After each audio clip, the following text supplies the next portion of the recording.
El Puente Mayor es uno de los grandes ejemplos de arquitectura civil que tiene la ciudad de Toro, pero también hay otros muchos exponentes, desde el propio ayuntamiento al Alcázar o, cómo no, su plaza de toros.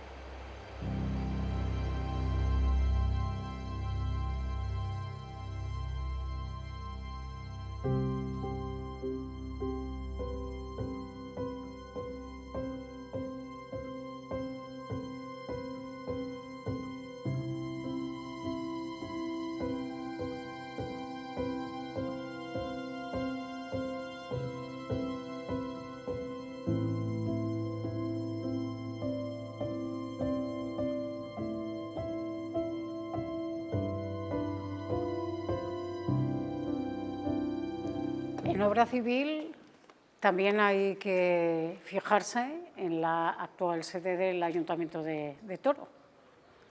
¿Qué sería lo más destacado? Hombre, la actual sede del Ayuntamiento de Toro responde a un proyecto de un arquitecto verdaderamente célebre, que es Ventura Rodríguez. Ventura Rodríguez promueve este ayuntamiento de nueva planta en el siglo XVIII, en la época de Carlos III, porque sabéis que el antiguo ayuntamiento, que era un edificio francamente rico, importante, muy bien equipado, ardió completamente y se quemó en él el archivo de la ciudad y el archivo de la nobleza, los dos, el día 1 de enero de 1761. El edificio que proyecta Ventura Rodríguez está rodeado de casas, por eso solo tiene una gran fachada monumental, que es la que da al norte, la que está abierta a la actual Plaza Mayor, ¿no? Las fachadas laterales resultan de una intervención que se promueve a raíz de otro incendio que estuvo a punto de acabar con este edificio y que se produce en el año de 1882. Se quema una de las casas tangentes al ayuntamiento y entonces la corporación pues toma la decisión de adquirirlas, derribarlas y ampliar el ámbito de la casa consistorial. Por eso las fachadas que veis en los laterales pues tienen muy poca entidad. Las proyectó inicialmente Segundo Viloria. Viloria hace el proyecto sin contemplar la incorporación de los espacios de esas casas tangentes al ayuntamiento. Después se niega a reformarlo y acuden a Antonio Iturralde, que era entonces arquitecto de la diócesis. Este Iturralde es el que acaba al que se deben los alzados laterales y se debe la escalera principal, que bueno, que es bastante digna, ¿no? Y que tiene en el balaustre una fecha, 1892, porque hasta ese año, hasta 10 años después del percance del segundo incendio, no se terminaron estas obras de las que estamos hablando. Salimos del ayuntamiento y nos topamos de frente con otra de las señas de identidad de esta ciudad, como es la Torre del Reloj. La Torre del Reloj, que es una torre municipal que se construye sobre la puerta principal del segundo recinto amurallado. Toro tiene un recinto de hace 1000 años, de la época de Alfonso III el Magno, de cuando el reino astur-leonés avanza en la reconquista hasta la línea del Duero, y ese recinto, que es de tipo arriñonado, tiene una puerta principal que estaba aquí junto al ayuntamiento, ante la cual se abre un ámbito espacial abierto que es la actual Plaza Mayor. Un segundo recinto cuyos viales principales parten de las puertas del primero, ya de tipo radial, de tipo radioconcéntrico, característico de la Edad Media, que se cierra en la época de Fernando II de León. Las primeras referencias documentales al mismo son del año 1194, entonces es imponente, es una muralla de cal y canto, el opus cementitium de los romanos, que enlazaba además el caserío alto de la ciudad con la torre del puente mayor, bajando por las actuales barranqueras. Ahí había un montón de parroquias, casi 10 parroquias medievales estaban. Y la puerta principal de ese segundo recinto es la puerta del mercado, ¿no? La puerta del mercado, que origina delante otra plaza que es la de Santa Marina. Esa puerta se reconstruyó en el siglo XVI para colocar un reloj. Esa torre falla a comienzos del siglo XVIII y en el año de 1719 la ciudad decide derribarla y hacer la torre que tenéis ahí, que es muy interesante. Se hizo en dos etapas, una que comienza en el año 1719, como he dicho, y otra que comienza en 1733. El ejecutor de la obra es un arquitecto y constructor verdaderamente experimentado y meritorio que se llamaba don Valentín Antonio de Mazarrasa y Torres, y que era natural de Villaverde de Pontones, en la merindad de Trasmiera, donde, por cierto, en Toro ganó mucho dinero con esta obra, con las que hizo en el Puente Mayor, en su calzada, lo que se llama la Bardada, ¿no?, que es una obra de ingeniería muy notable, y se hizo allí pues unas casas singulares que subsisten en manos de la familia Mazarrasa, de gente culta que las ha cuidado con esmero.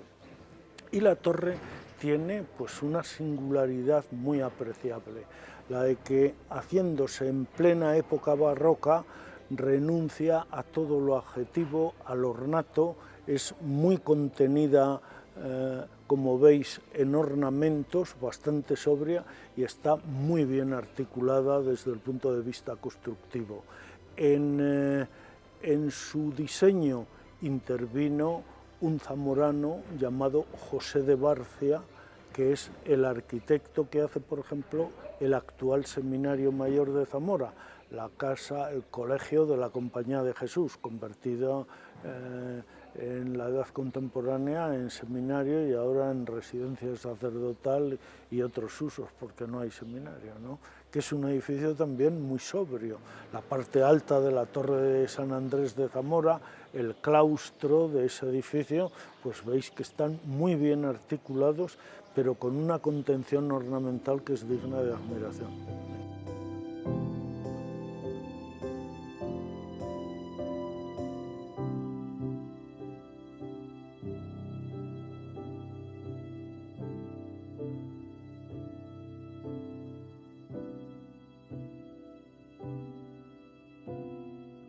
En el recorrido por Toro, parada imprescindible también el Alcázar. El Alcázar actual es una reconstrucción completa del primitivo Alcázar que se hace al tiempo que la primera muralla, hace 1000 años, en la época de el infante Don García, con Alfonso III el Magno.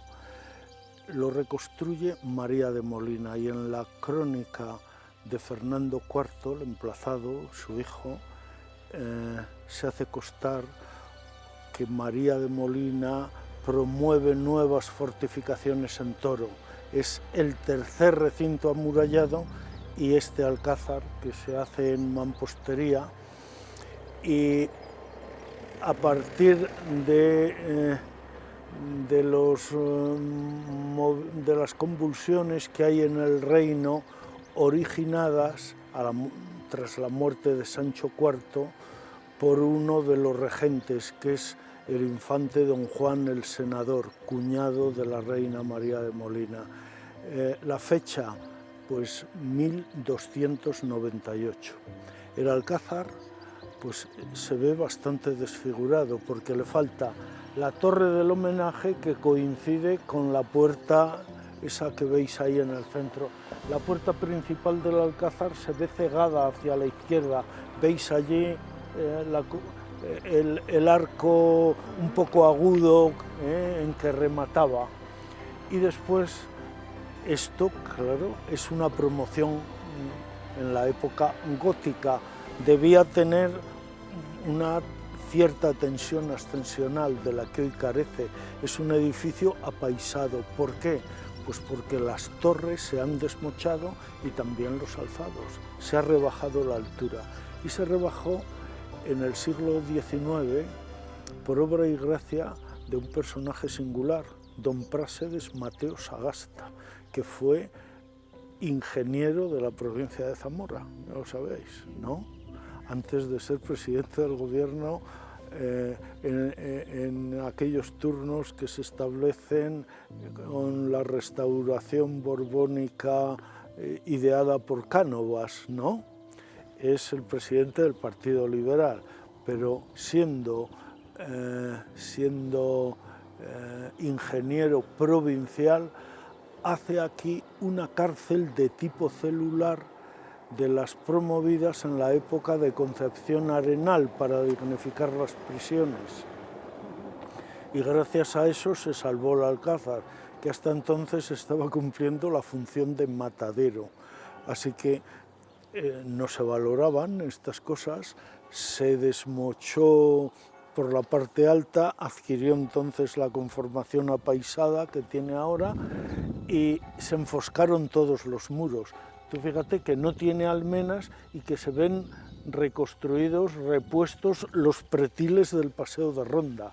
Te das cuenta de cómo se nota, ¿no? Que el tratamiento del aparejo se diferencia del de abajo, que es una mampostería, pero mampostería careada, conformando hiladas, acuñadas, recordando mucho a los aparejos toledanos, de donde pudo venir el artífice que lo hizo, ¿no? El emplazamiento es muy singular.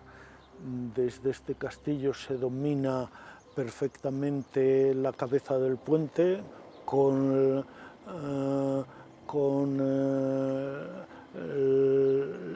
el muro que descendía desde aquí hasta esa cabeza del puente.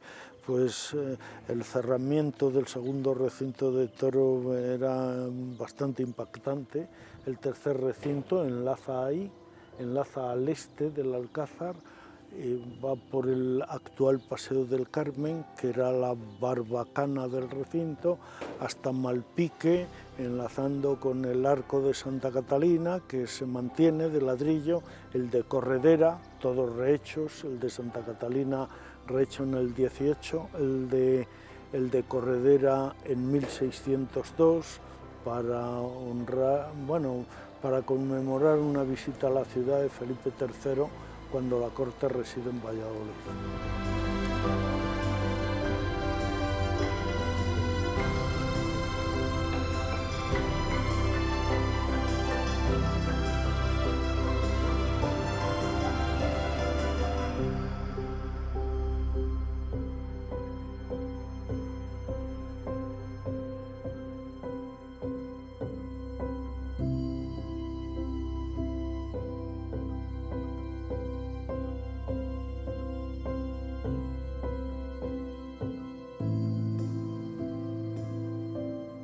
¿Dónde nos encontramos ahora? Pues en el hospital, que se llama de la Cruz, por la cruz de piedra que has visto en la puerta, y del obispo también, en honor de Juan Rodrigo de Fonseca, primer presidente de la Casa de la Contratación, recién descubierta América, y después presidente del Consejo de Indias, ¿no? Al que el oro de Cortés le hizo una mala pasada. Ese oro que se necesita para ganar la guerra de las comunidades y que llega a tiempo, cuando en España está el cardenal Adriano, que ha sido preceptor del emperador Carlos V de gobernante, ¿no? Bueno, pues va a inclinar la balanza por Cortés, al que Fonseca tenía bastante enfilado. Y bueno, Juan Rodrigo de Fonseca se asocia a Juan Dorado, un rejero y relojero seguramente de ascendencia judía, que tenía bastantes recursos, y para alabar el buen nombre de la familia, de un converso, que entonces, bueno, pues era algo delicado, pues promueve un hospital para acoger a pobres. Ese hospital se magnifica gracias a Juan Rodrigo de Fonseca y se hace un edificio de planta cruciforme típico de la época de los Reyes Católicos. Eran dos crujías cruzadas en el centro, donde se cruzan estaba la capilla y las enfermerías que discurrían a los lados, pues los enfermos desde sus camas podían beneficiarse de los cultos celebrados en el centro, en la capilla. En esa capilla, que tiene un artesonado magnífico del Renacimiento. El hospital tenía 4 patios en el proyecto original, de los cuales se mantiene uno, ¿no? Y uno sin crujía edificada al mediodía, porque esta fundación, que se llamó de Nuestra Señora de la Asunción y los Santos Juanes, que ese es el título del hospital, por eso en la Colegiata hemos visto un retablo de Lorenzo de Ávila, de una de las primeras obras que hace, recién llegado a Toro, de la década de 1530, y está dedicado a la Asunción y a los 2 santos Juanes, San Juan Bautista y Evangelista, porque son los titulares de este hospital y es el retablo que presidía esta capilla, esa que no podemos ver ahora. Bien, pasa por dificultades económicas en el siglo XVIII y los marqueses de Valparaíso, de este palacio colindante que hoy es sede de la Fundación Valparaíso y que la Fundación, sin ayudas de nadie, ha adecuado para acoger a enfermos de Alzheimer y otras demencias, pues compra toda una crujía y la integra en el Palacio de Valparaíso, ¿no? Bueno, pues este edificio llegó bastante intacto al siglo XX. Gómez Moreno manifiesta en su catálogo cómo se conserva impecablemente el edificio, que es bastante austero y se nota. Aquí tenemos un patio muy esbelto, las columnas son toscanas, pero parece que responden a un canon gótico, sobre todo las de la planta baja. Son tan esbeltas no solo por razones estéticas, sino funcionales, porque en la planta baja había un aprovechamiento bajo y un piso intermedio, un entresuelo, de esos que habéis visto en tantos edificios antiguos, al que cuando esto se restaura, en una restauración bastante deplorable, esto fue casi una tragedia.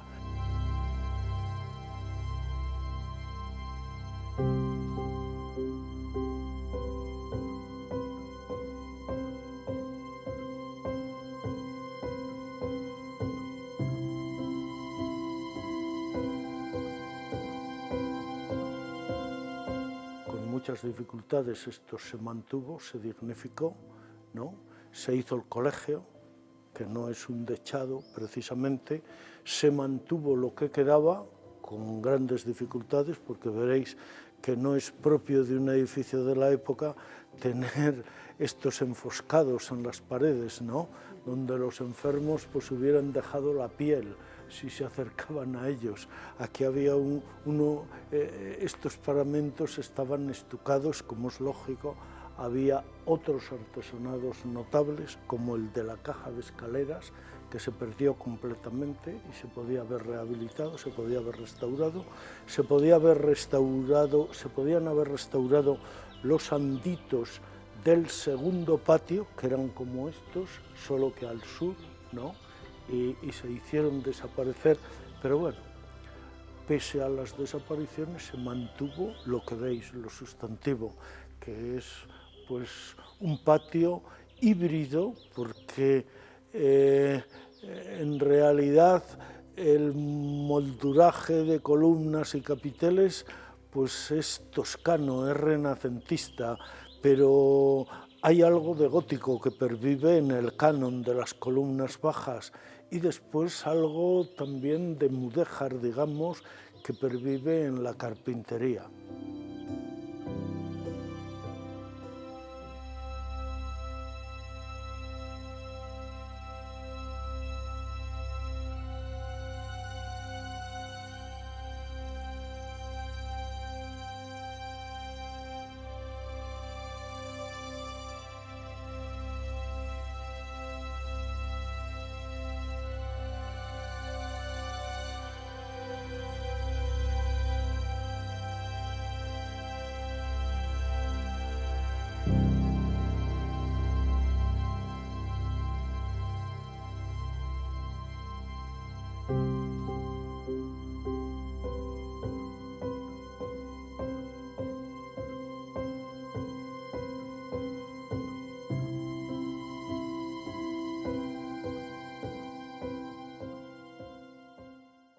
Hay plazas de toros en España, como la de Miranda del Castañar, que es del siglo XVI. Pero claro, ¿qué plaza de toros es? Pues no es un edificio específico diferenciado, es un espacio acotado por una cerca, sin más. Los toros ya sabes que se celebraban en las plazas públicas. En esta plaza donde estamos se celebraron toros en los siglos XVI y XVII, en esta de San Francisco, en la Plaza Mayor de donde venimos, en fin. Y esta la promueve el Hospital General en el siglo XIX para incrementar sus ingresos y atender mejor a los fines benéficos de la institución, ¿no? La gran singularidad de esta plaza es doble.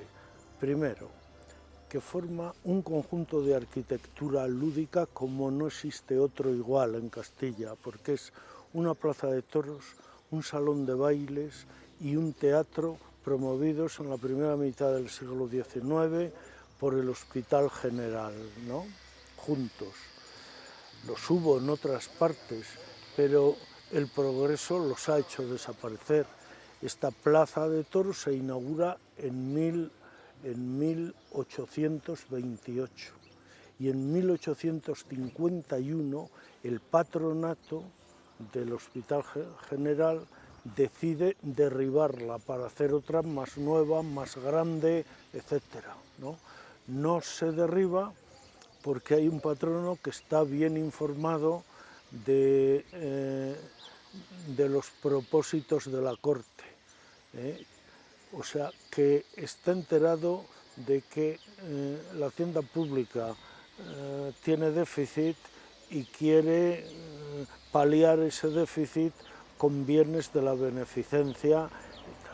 Es la desamortización de Madoz que se avecina con bienes de municipios, porque ten en cuenta que el Hospital General era municipal.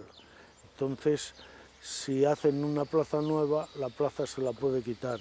El dinero no es tan fácil. Hacen un arreglo en esta y se mantiene, se sortea aquel bache. Después la decadencia de Toro, que pierde la capitalidad de provincia y demás, es mayúscula y la plaza se mantiene porque no hay recursos para hacer otra. Y hoy esta plaza tiene una gran significación porque es un hito en la historia de la arquitectura taurina, de los cosos, ¿no? No es original, porque es deudora de la plaza de Quitaipón de madera que se hace en Madrid, promovida por la Archicofradía de San Isidro, en la época de Felipe V, que sabes tú que era enemigo de los toros, ¿no? Y que dura 2 días, da buen resultado. En la época de Fernando VI esa se calca en la de cal y canto y ladrillo que se hace junto al Retiro en Madrid, en una embocadura de una calle donde hay una lápida que recuerda aquello en Madrid, y de esa plaza que puedes ver representada en un grabado de Joly que pintó Goya, y que pintó Carnicero con más fidelidad que Goya al original, deriva esta de toro. Aquí dicen y le dan mucha importancia, encarecen que los tendidos están cubiertos. Eso no tiene ninguna importancia y solo se explica porque el sitio dedicado a la plaza era insuficiente para desarrollar el ruedo, ¿entiendes? Y entonces no hay espacio para hacer graderío descubierto, ¿eh? Entonces son las gradas, el espacio dedicado a los espectadores está bajo una doble galería apeada en rollizos de madera, y eso gracias a que el convento de San Francisco, que ocupaba toda esta zona que nos queda al norte y oeste de la plaza, pues cede parte de su huerta para que la plaza adquiera el desarrollo exigido. Pero para que te hagas una idea, en el año 28 se inaugura esta plaza que no tiene viviendas exentas al lado, que es un edificio específico para toros, y en la década siguiente, de los años 30, se inaugura el Coso de Valladolid, que sobrevive, que ha sido cuartel de la Guardia Civil y que es un ochavo con casas alrededor desde cuyos balcones se veían los toros, ¿no? O sea, plaza de toros, pero al mismo tiempo viviendas, que es otro hito en la historia de la arquitectura taurina. Esta es de las primeras plazas exentas de viviendas, específicas para toros, exclusivas para toros, ¿no?, que después se han mantenido por la decadencia de la ciudad. Eso, y no la voluntad de sus habitantes, es lo que la ha hecho pervivir, y hoy, bueno, pues es un hito, desde luego, de la arquitectura popular. El corral de repartos, por ejemplo, pocas veces se puede sacar un partido estético tan grande de materiales tan humildes como el tapial y la madera, que es el aparejo de que está hecha.